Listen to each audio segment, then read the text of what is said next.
Well, let's talk about the security situation now. I have joining me to discuss the security situation in the country a preventive terrorism expert, Temitope Olodo. He'll be sharing his thoughts on understanding the concept of elusive engagement on state security and the need to move into digital era to incorporate diaspora input into policing and governance.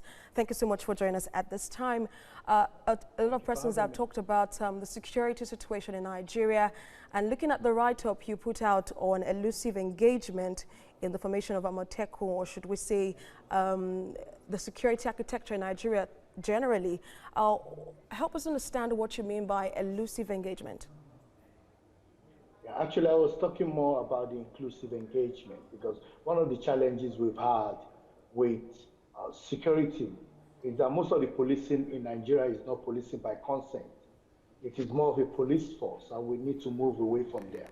Government policing need to be with the people, and you could see from the news relay today, a lot of issues with security in Nigeria, and especially with police, activities which questions their human rights activities.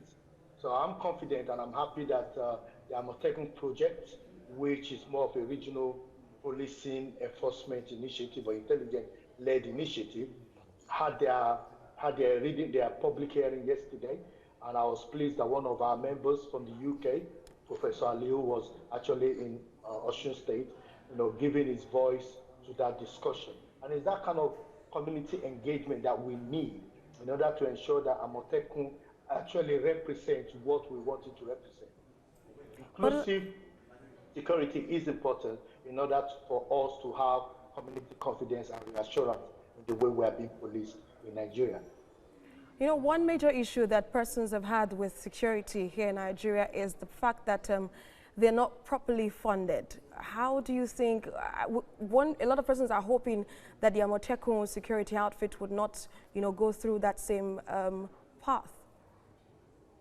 Yeah, I think that's part of the reasons why taking this through the legislative arm to ensure that appropriate funds are allocated to the project is quite important. And one of the recommendations that we gave at the event yesterday was how things should be done properly, the kind of things that they need to have embedded within the legislation to ensure that it's properly funded and properly monitored, because there's a lot of leakages with policing in Nigeria.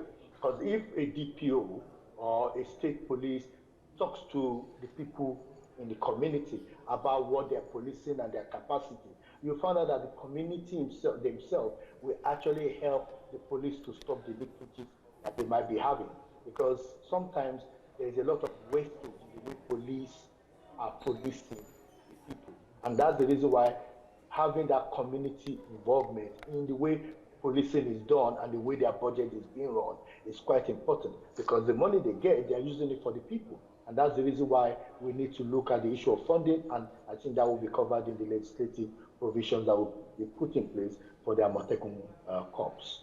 But if you look at the aspect of funding, in the draft bill that was taken to the legislative houses that is presently before the public for the hearing, the way that the government said it was going to fund this particular security outfit, some persons have said that could compromise the dependency, or the independence rather, of the security outfit. So can you tell us what your suggestions were or recommendations were at the public hearing?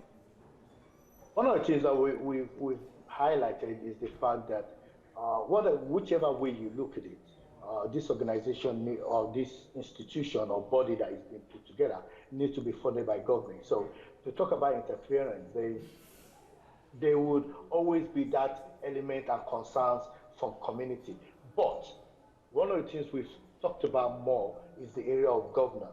If, for example, an Amotekun official decides to abuse a person's human rights, how do you deal with it? In the UK, if there's an incident that involves the police, because I've been a special constable here, it's taken to an independent body, an independent complaints body. So one of the things that you need is, if you have an independent body that is looking, monitoring and evaluating the body, making sure that they comply with rules, then you find out that even if government is funding them, that will not have any major impact. Government is funding the criminal justice. Government is funding the judiciary, but that doesn't mean government will dictate to them. It's the governance process that we need to look at and not the funding, because the way Africa is and the way Nigeria and other countries run their policing, the money has to come out from the government. But the money that the government is giving us is the people's money, it's taxpayers' money.